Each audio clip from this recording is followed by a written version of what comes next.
Chers amis internautes de Royal TV Bénin, bonjour et bienvenue à ce nouveau numéro de votre émission Planète Verte. Planète Verte qui s'intéresse aux questions liées à l'environnement.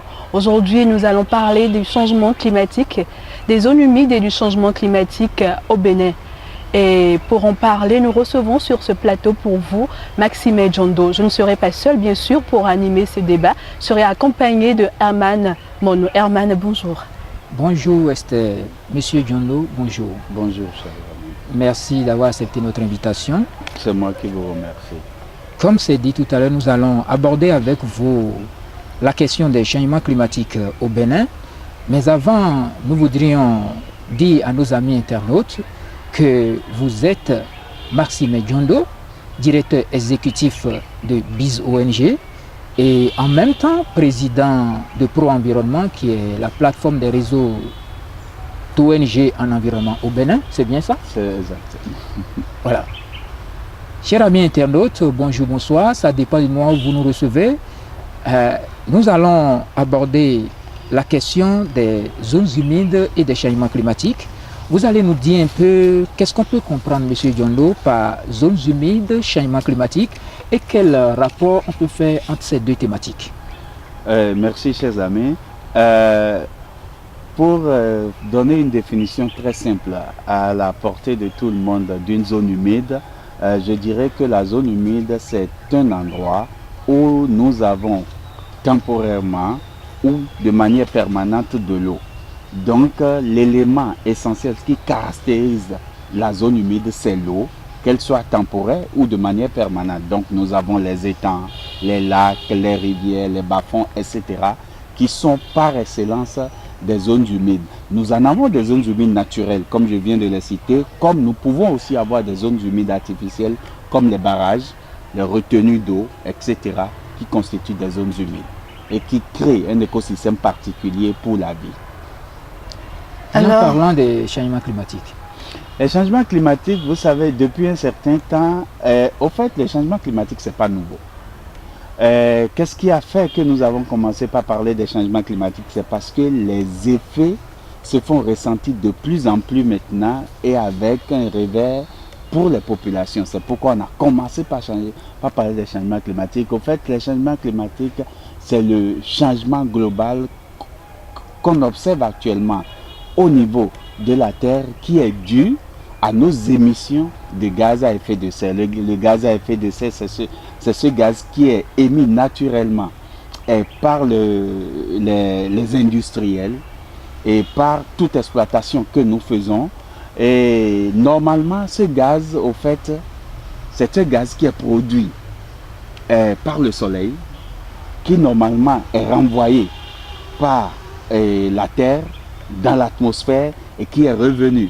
Maintenant, ce que nous faisons, nous, quand je dis nous, c'est les humains, c'est que de par la masse de CO2 que nous produisons, de par la masse de méthane que nous produisons, nous avons créé une couche dans l'atmosphère qui empêche ce gaz naturel et ce reflet naturel du soleil de repartir dans l'atmosphère. Donc c'est ce que nous appelons gaz à effet de serre. Nous produisons des gaz à effet de serre qui empêchent la Terre de fonctionner normalement, donc de renvoyer les rayons solaires dans l'atmosphère, ce qui crée un surchauffe de la planète. Donc c'est ça qui cause des problèmes, évidemment. Tout ce que nous avons comme dérèglement, nous avons plus de pluie qu'il n'en faut en un temps record, ce qui engendre des inondations. Nous avons le réchauffement de nos océans qui engendre évidemment la dilatation et qui cause des érosions, etc., etc. Donc ça, ce n'est que quelques exemples des effets des changements climatiques, la cause et des effets des changements climatiques. Et évidemment, nous avons aussi l'avancée du désert. Est-ce que ça veut dire que les zones humides sont alors là pour rafraîchir la terre qui est réchauffée par les changements climatiques? Et vous, comme vous le dites si bien déjà, de manière très simple, comme nous disons que l'atout principal d'une zone humide, c'est l'eau, et que nous avons actuellement la planète qui se réchauffe, évidemment, l'évaporation au niveau de ces eaux va compenser un peu ce réchauffement. Mais ce qui est très important à garder et pour les zones humides, c'est en même temps que la forêt ou les espèces végétales et des forêts aident à capter le CO2 présent dans l'atmosphère que nous produisons évidemment. Ce CO2, il est un puits très important de méthane. Et il est dit que les zones humides du monde constituent le réservoir par excellence de méthane qui lutte contre les changements climatiques. Donc si on arrivait à détruire tout ça, je ne vous dis pas quelle est la quantité de méthane que nous allons émettre dans l'atmosphère et qui va exacerber les gaz à effet de serre que nous produisons.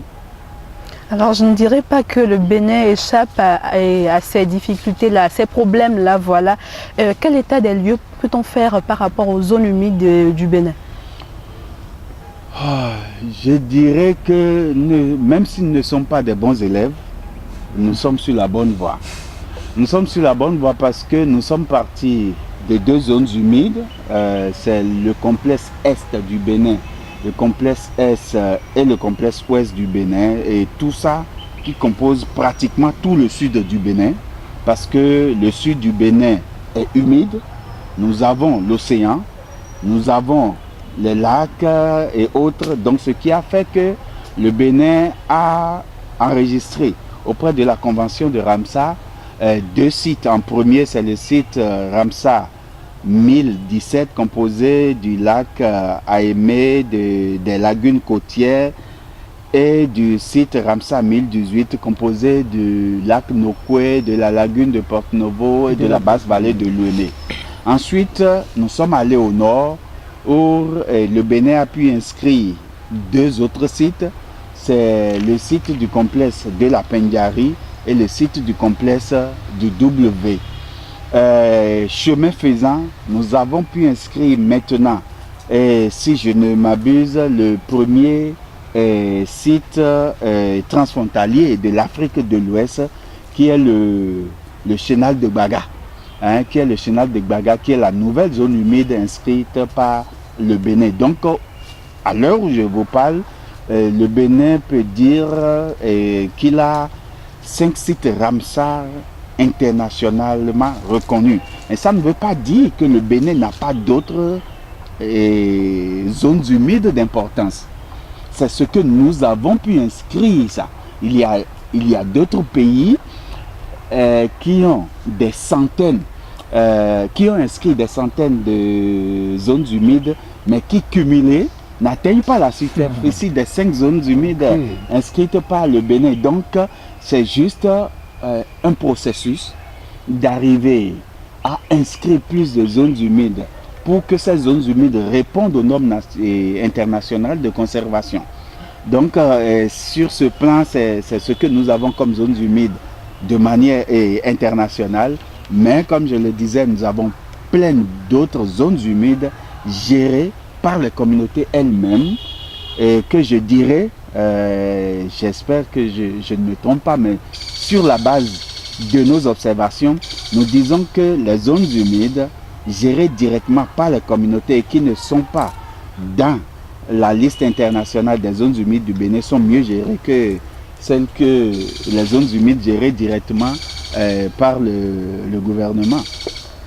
Alors, par rapport à ça, dites-nous quelles sont les procédures d'enregistrement d'un site?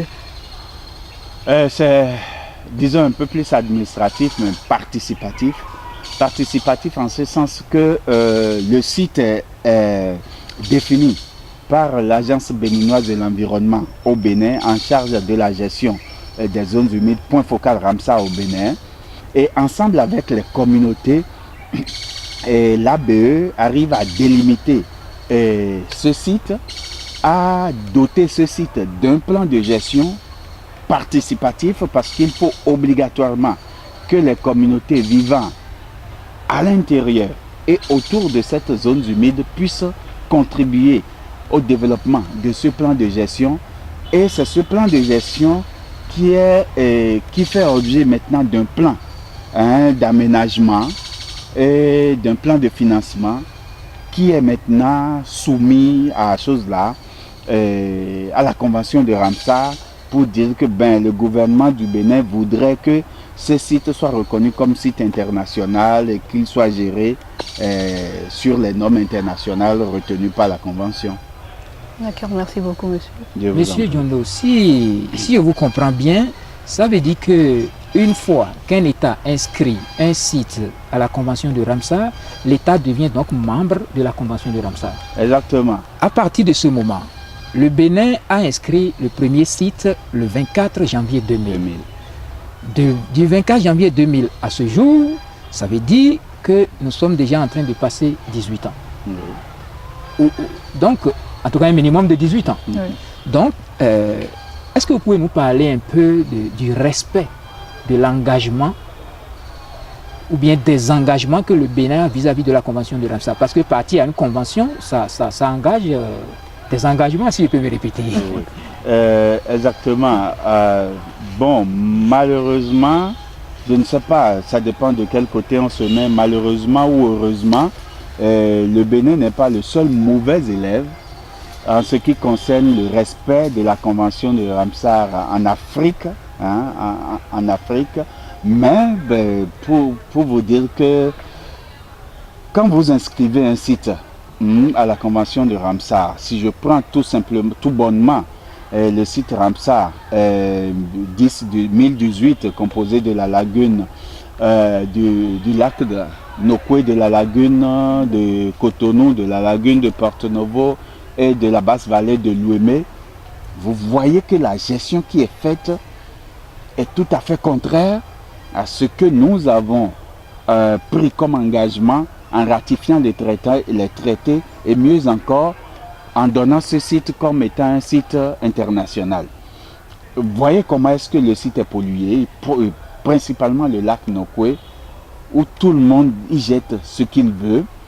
Vous voyez quel est le désordre dans le prélèvement des ressources halieutiques du lac, sans aucun contrôle, avec la prolifération des acadias, avec la prolifération des techniques prohibées et de pêche, etc., etc. Vous voyez comment les populations s'installent de manière anarchique et que ce n'est qu'après coup que les pouvoirs publics essaient de réguler, alors que en disant que c'est un site international, dès qu'il y a une activité, cette activité doit suivre le planning fait et le planning fait préalablement par la BE qui a été soumis, etc. etc. Donc c'est dire que nous sommes très loin du respect que nous devons avoir par rapport à cet engagement. Dans le même temps, comme je le disais à l'entame, ce n'est pas seulement le Bénin, c'est le monde entier qui se comporte ainsi par rapport à nos zones humides. C'est pourquoi nous avons eu beaucoup de destruction de zones humides ces dernières années, non pas seulement en Afrique, mais de par le monde. Mais restons alors au niveau international pour parler un peu de la COP24, donc la conférence des parties à la Convention de Ramsar qui s'est tenue en décembre passé à Dubaï, si je ne me trompe. Pouvez-vous nous dire un peu quels étaient les objectifs? Écoutez, les objectifs sont toujours les mêmes depuis le premier en 1971 où cette convention a été signée. C'est de tirer la sonnette d'alarme sur la disparition alarmante des zones humides. Et malgré les différentes COP, la conférence des parties, malgré ces différentes COP, la menace sur les zones humides continue. Donc, il était nécessaire à Dubaï et aux Émirats arabes unis la dernière fois de réitérer l'engagement des dirigeants pour stopper la tendance à la destruction massive des zones humides et comme vous le savez si bien, qui contribue en même temps à l'appauvrissement des communautés parce que il a été noté et c'est une évidence que l'homme a tendance à rester là où il y a l'eau. Donc l'homme a tendance à se sédentariser dans les zones humides parce que ces zones humides nous fournissent des services écosystémiques énormes. Services écosystémiques, c'est ce bien que tire l'homme de la nature. C'est cette zone humide qui donne le poisson, les crevettes, et même la forêt des zones humides donne les petits mammifères qui servent à se nourrir en protéines animales. Et c'est ces zones humides, surtout en Afrique et en Asie, qui fournissent le médicament, qui fournissent le bois pour se chauffer et pour faire la cuisine. Donc, la survie des populations dépend de la survie des zones humides. C'est ce sur quoi nous avons attiré l'attention à Dubaï en décembre passé pour que les dirigeants puissent vraiment se réveiller et comprendre que conserver la zone humide vaut mieux que la détruire et se réaliser après de l'importance de ces zones humides et dire qu'on veut dépenser tout ce qu'on a pour restaurer cette zone humide qui ne reviendra jamais. Alors, est-ce que les États-Unis ont finalement changé leur décision? Les États-Unis qui voulaient se retirer de la COP et de l'accord de Paris? L'administration Trump est toujours dans sa lignée de se retirer de l'accord de Paris, mais je me dis que c'est Trump lui-même, je vais dire, c'est le président Trump lui-même qui est dans sa je ne sais même pas, dans sa logique, qui tient dans sa logique de tout chambouler. Mais les dernières nouvelles, et si vous l'écoutez bien, c'est que il ne nie plus les changements climatiques. Oui, bien sûr. Ça, c'est vrai. Il ne nie plus les changements climatiques. Donc, ce qu'il est en train de dire maintenant, il dit que cet accord n'est pas favorable aux États-Unis. Donc, on va revoir les thèmes de l'accord qui peuvent être favorables aux États-Unis. Donc, c'est déjà un gros pas. Il était, j'aime même pas ce mot de climato-sceptique parce que pour moi, je me dis que c'est des excusez-moi le terme plaisantin qu'on dit climato-sceptique, c'est tellement évident que tout le monde le voit pour que je vous parle de quelqu'un qui ne comprend pas. C'est lié à la vie, en fait. C'est ça, c'est tellement évident. Donc je me dis que ce que nous appelons des climato-sceptiques, non, c'est des gens qui essaient d'éviter la chose bien qu'ils... Exactement. Et ils sont conscients de la chose. Donc moi, je ne les appelle pas climato-sceptiques. Donc je dis... on a quitté cette étape avec le président Trump pour une étape maintenant où il reconnaît les changements climatiques, mais son problème, c'est qu'il faut un accord qui soit, qui respecte les intérêts des États-Unis. Je ne suis pas sûr qu'on arrivera vraiment à un retrait total, puisque vous savez qu'il y a des villes aux États-Unis qui disent que non, elles respectent entièrement les accords de Paris et elles contribuent financièrement aux accords de Paris et elles luttent pour la réduction au-delà en deçà de 1,5 ou 2 comme on le veut. Donc, bon, c'est un méli-mélo américain, mais si nous avons déjà certaines grandes villes qui disent qu'elles veulent respecter l'accord de Paris, des mayas financiers qui disent qu'ils vont contribuer à l'accord de Paris, je ne trouve pas que ce soit le président Trump lui-même et son administration qui va dire on va contre, alors qu'en son sein même, d'autres vont dire nous on fait. Donc c'est un désordre, mais j'espère, puisque avec ce qui se passe la dernière fois où le Brésil, le Venezuela et autres, l'Inde veulent surfer sur cette position du président Trump pour ne pas respecter ou entérimer l'accord de Paris où il mettait en cause le dernier rapport du GIEC qui traînait les pas sûrs parce que le dernier rapport du GIEC est plus alarmant que ce qu'on espérait. Donc si on considère le dernier rapport du GIEC comme cela a été, c'est que les craintes ne sont plus dans les 50 ou 100 prochaines années, mais les craintes sont dans les 30 prochaines années. Et qu'il faut agir tout de suite, sinon ce serait plus sévère à partir des 30 prochaines années. Et bien là, les pays pétroliers ont dit niet, l'Inde les suivant parce qu'ils savent que si les États-Unis le font, pourquoi pas nous? Donc ça crée plus de désordre qu'il n'en faut, mais j'espère qu'on va arriver à s'entendre là-dessus. On va y arriver. Nous allons boucler à l'international avec les principales conclusions issues de Dubaï. Les principales conclusions.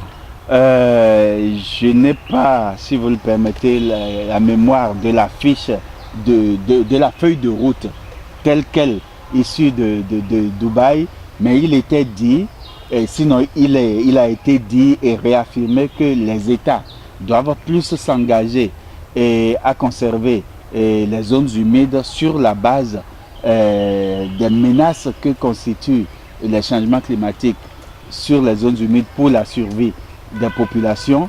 Et le second aspect sur lequel nous avons aussi beaucoup travaillé à Dubaï, c'est l'implication de la jeunesse dans les décisions de gestion des zones humides. Donc il a été aussi retenu que la jeunesse doit être plus fortement impliquée dans les décisions de gestion des zones humides et de travailler de commun accord avec les États pour que nos zones humides soient conservées, sinon que nous allons à la catastrophe. D'accord. Et revenons au Bénin. L'année passée, le 2 février a été célébré à Sémépoudi ensemble avec la coalition verte. Et cette année, quelle est la surprise et où sera-t-elle fêtée? Cette année, comme vous l'avez si bien dit, le thème à l'international, c'est zones humides et changements climatiques. Mais j'ajoute aussi que, au fait, si un thème est retenu à l'international, ça ne veut pas dire que sur la base des spécificités, des réalités d'un pays, que le pays puisse prendre son thème et célébrer la journée mondiale des zones humides par rapport à cela. Donc cette année, BIS avec la coalition Verte et pour Environnement et toutes les ONG du Bénin ont décidé d'aller au Nokoué Sauvage. Le Nokoué Sauvage est, disons, un endroit féerique au sein du lac Nokoué. C'est sur une île au beau milieu du lac Nokoué au Bénin. Et nous avons décidé avec tous les collègues d'amener une fois encore les élus locaux, les décideurs au niveau national, au niveau des ministères, pour les sensibiliser encore sur les menaces qui pèsent sur nos zones humides, leur montrer l'importance de ces zones humides, la beauté de ces zones humides et les services que tirent les communautés de ces zones humides pour que ces autorités à divers niveaux puissent vraiment prendre parti et s'engager à conserver ces zones humides qui sont un puits énorme de méthane et de carbone pour lutter contre l'atténuation des changements climatiques au Bénin. Si vous permettez, pourquoi Nokoué Sauvage? Pourquoi on l'appelle sauvage? Nokoué Sauvage parce que, au fait, c'est pour montrer la beauté sauvage de la nature. Okay. Et c'est un endroit, heureusement encore pour nous, que au sein du lac Nokoué, nous avons de ces endroits qui sont entre griffes vieilles, c'est-à-dire dont un endroit sur lequel la pression des populations est moindre. Et donc nous le considérons, cet endroit, cet espace, nous le considérons comme sauvage, puisque nous avons encore une bonne faune aviaire à l'intérieur et tout autour. Et nous avons quelques petits mammifères comme les crocodiles nains. Donc nous pensons que nous pourrons l'appeler encore sauvage et nous voudrions contribuer à sauvegarder cet aspect sauvage de cette partie du Nokoué. Donc sauvage au plan positif alors. Sauvage au plan positif. Mais on espère que Royal TV sera invité aussi. Et vous serez de la partie, Inch'Allah. Merci. 2 février, restons à en parler. Quelles seraient les principales activités? Est-ce que c'est déjà de montrer la beauté des zones humides à tous les participants. Donc on fera un tour sur le lac, disons environ 2 heures de balade sur le lac avant d'arriver au Nokoué Sauvage et de voir la beauté de ce site. Et on aura la possibilité d'avoir 2 ou 3 communications de nos collègues pour montrer le lien entre changement climatique et les zones humides, pour montrer le lien entre zones humides, services écosystémiques et bien-être des populations locales, et pour montrer le lien entre la responsabilité des élus locaux pour conserver ces zones humides. Donc c'est après ces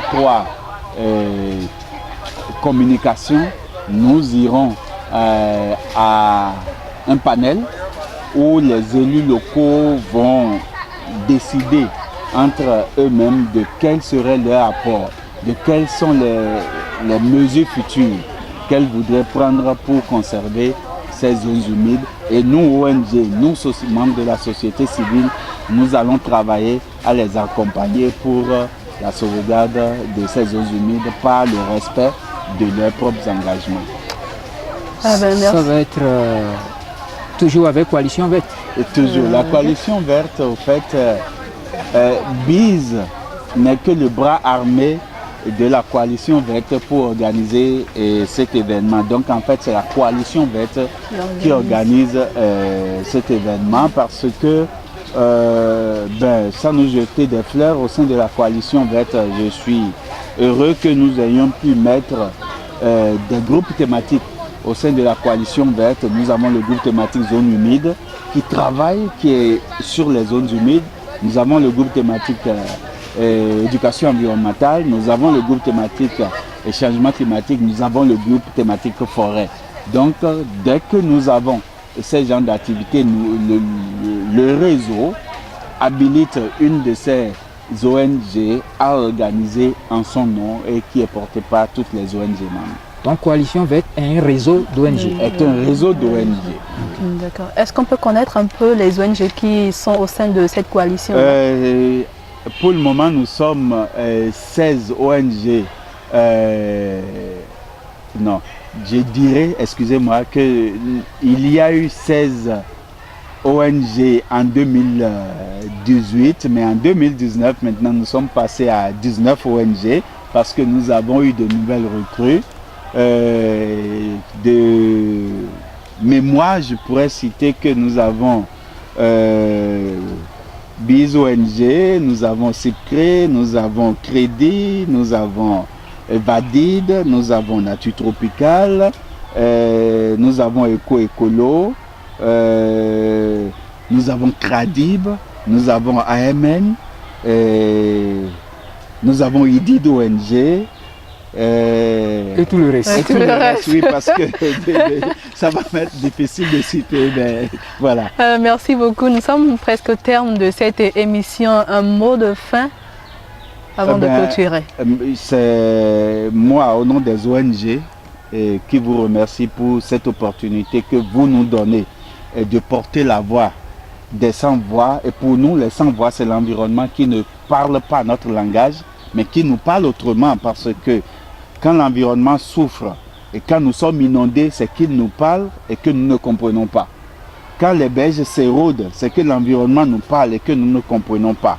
Quand nous avons, comme nous pouvons le constater actuellement, plus chaud que d'habitude, c'est que l'environnement nous parle et que nous ne comprenons pas. Alors nous, les ONG travaillant dans l'environnement, nous portons ce message auprès des pouvoirs publics, auprès des décideurs, pour qu'ils comprennent qu'un environnement sain est mieux que des populations malades sur lesquelles on investit ce que nous n'avons pas.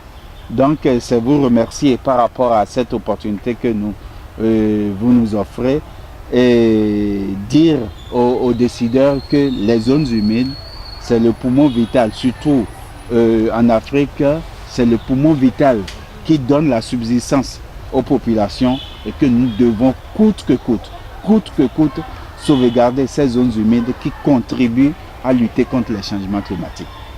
Alors merci monsieur le directeur. Herman, un dernier mot à l'endroit des internautes.